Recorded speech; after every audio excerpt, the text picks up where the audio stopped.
नमस्कार दोस्तों, आप सभी का स्वागत है अपने मैथ क्लासेस में। आज का जो सेशन है exercise 2.2 question number 13। Question number 13 क्या कहता है, चलिए देखते हैं। कहता है एक नाटक है, नाटक में क्या है, बच्चों की संख्या है। बच्चों की संख्या है, उसमें क्या बोलता है, प्रति टिकट बच्चों के लिए प्रति टिकट का दाम 100 रुपया रखा गया है। कितना रखा गया है? 100 रुपया रखा गया है। बड़ों के लिए कितना रखा गया? प्रति टिकट का दाम 250 रुपया रखा गया है। ठीक है, 500 लोगों ने 500 लोग है सॉरी 50 लोगों ने कुल 50 लोग थे, 50 लोगों ने कुल कितना रुपए दिया? 8,600 रुपया कुल रुपए प्राप्त किया गया। तो पूछा गया बच्चों की संख्या बताना है। क्या बताना है? बच्चों की संख्या बताना है। तो इस केस में हम क्या करेंगे, जब भी बच्चों की संख्या पूछा जाए तो हम क्या करेंगे, मान लेंगे बच्चों की संख्या इतना है और बड़ों की संख्या इतना है। तो क्या करेंगे, ले बच्चों की संख्या बराबर x। जो बच्चों के x होगा तो बड़ों के लिए क्या होगा, बड़ों की संख्या बराबर y। कि बच्चे अलग होंगे, बड़े अलग होंगे, इसलिए x और y माना गया। ठीक, अब क्या करेंगे हम, x प्लस y। कितने बच्चे नहीं पता, x मान लिया। बड़े कितने हैं कितना पता नहीं पता, लेकिन दोनों को मिलाकर कितना होना चाहिए? 50 लोग होना चाहिए, यानी कि 50। ठीक है, हमें बच्चे निकालने के लिए, बच्चे यानी कि x निकालने के लिए कहा गया है, तो हम यहाँ पे क्या करेंगे, y का वैल्यू निकाल लेंगे। y equal to 50 minus x equation 1।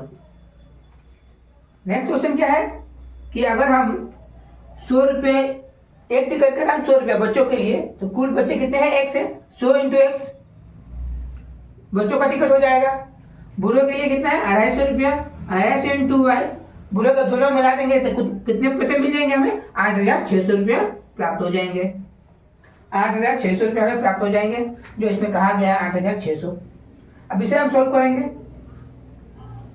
क्या करेंगे, y का वैल्यू पुट कर दीजिए।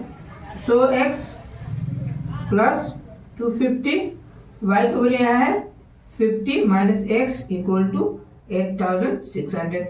अब इस क्वेश्चन को सोल्व मैं यहाँ करूंगा। कितना हो जाएगा? 100x।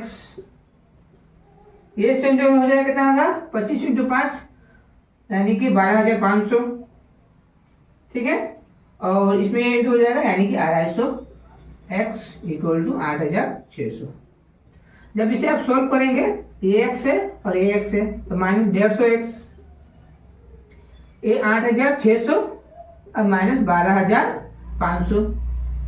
जब यहाँ से आप सॉल्व करेंगे तो क्या आएगा?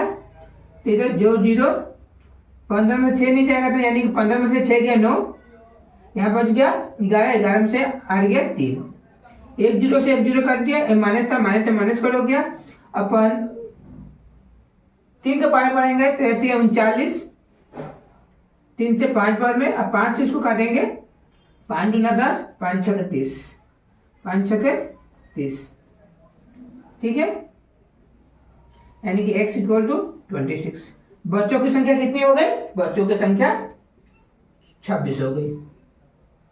अगर बड़ों की संख्या पूछता तो आप क्या करते हैं?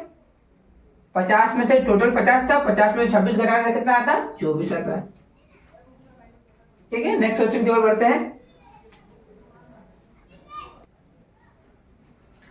क्वेश्चन नंबर 14 क्या कहता है, एक संख्या है उसका 4/5वां हिस्सा। कितना? 4/5वां हिस्सा।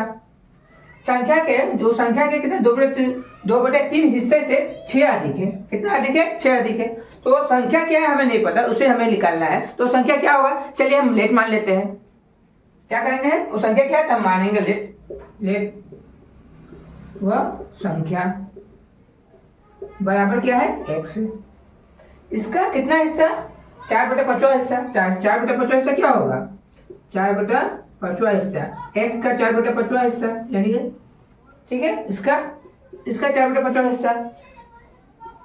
ठीक है, उसके बाद क्या कहा गया है, हिस्सा के 2/3, यानी कि इसका जो भी हिस्सा आएगा 2/3 के हिस्से के कितना अधिक है? 6 अधिक है। ठीक है, आपको निकालना है। सॉल्व कीजिए, क्या आएगा? 4x/5, 2x/3 plus 6। इसको सॉल्व कर दीजिए यहाँ। तो 4x/5 minus 2x/3 equal to 6। LCM लेंगे कितना आएगा 15, ठीक है 15 आएगा, यानी कि 3 चौके 12x, 5 दूनी 10x, सॉरी इक्वल टू 6। हटाएंगे तो 2x/15 इक्वल टू 6। इसको इससे काट दीजिए 3 बार में, ऊपर ऊपर कर सकता है जब इक्वल रहता है तो। अब कितना आ जाएगा x इक्वल टू, इसको 3 गुना 5 यानी 15 यानी कि 45। वो संख्या कितना है 45 है, ठीक है। तो संख्या क्या हो गया, वो संख्या 45 है, ठीक है। चलिए नेक्स्ट क्वेश्चन की ओर बढ़ते हैं अपने। अगर आपको कॉन्सेप्ट समझ में आ रहा है तो प्लीज लाइक करें।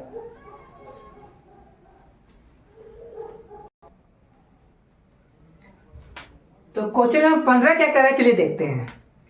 कह रहा है एक परिमेय संख्या ज्ञात करना है। क्या करना है, परिमेय संख्या ज्ञात करना है, ठीक है। परिमेय संख्या ज्ञात कीजिए, जिसे 4/3 से गुना करने पर, यानी परिमेय संख्या को 4/3 से गुना करने पर जो भी आंसर प्राप्त होगा, जो भी गुणनफल प्राप्त होगा, उसमें 2/5 घटाने पर आंसर क्या मिले, -8/5 15 मिले, ठीक है। चलिए देखते हैं। चलिए मान लेंगे वो परिमेय संख्या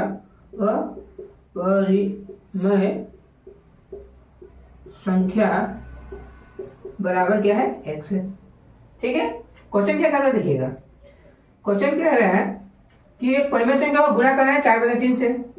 4/3 को गुना करते मैंने एक परिमेय संख्या के x को मैंने परिमेय संख्या मांगा था, गुना करते हैं जो भी आंसर मिलेगा इसको सॉल्व करने से क्या आंसर मिलेगा, इसे सॉल्व करने से क्या आंसर मिलेगा आपको 4x/3 मिला। इसमें क्या करेंगे आप, इसमें जो भी आंसर मिलेगा आपको गुणनफल मिलेगा उसमें 2/5 घटाना है, तो घटा दीजिए 2/5 घटा दीजिए, तो आपको क्या आंसर मिलेगा 2/5 घटाने पे आपको क्या आंसर मिलेगा -8/15 मिलेगा, -8/15 मिलेगा। अब इसे आप सोल्व कीजिए, सोल्व करने से आपको आंसर मिल जाएगा, ठीक है। इसे हम सोल्व करते हैं यहाँ, ठीक है। तो मैं 4/x/3 इक्वल टू -8/15 पूरा चला जाएगा +2/5, ठीक है। लाइक टर्म को एंजॉय करते हैं मैंने। अब क्या किया मैंने 4x/3 इक्वल टू एलसीएम लगा तो 15 आएगा, -8 प्लस कितना बचेगा 3/3 6, ठीक। 4x/3 इक्वल टू -2/15, ठीक है। यहाँ तो अब मैं क्या करूंगा, कट करूंगा, नीचे से नीचे कट हो जाएगा। कब कट होता है, जो बीच में इक्वल होता है। 3 × 5 = 15, 2 से इसे कट कर दूंगा 2 बार में, ठीक है। तो आंसर क्या आएगा देखिएगा, x इक्वल टू क्या आएगा, माइनस यहाँ पर 1 बचा, -1, ये इधर चला जाएगा, यानी 5 × 2 इक्वल टू -1/10। तो वो संख्या क्या होगा, वो संख्या -1/10 होगा। क्या होगा, वो संख्या क्या आएगा, -1/10 होगा, ठीक है। अगर आपको मेरा वीडियो पसंद आ रहा है तो प्लीज लाइक करें, अपने दोस्तों के साथ शेयर जरूर करें। चलिए मिलते हैं अपने नेक्स्ट वीडियो में, धन्यवाद।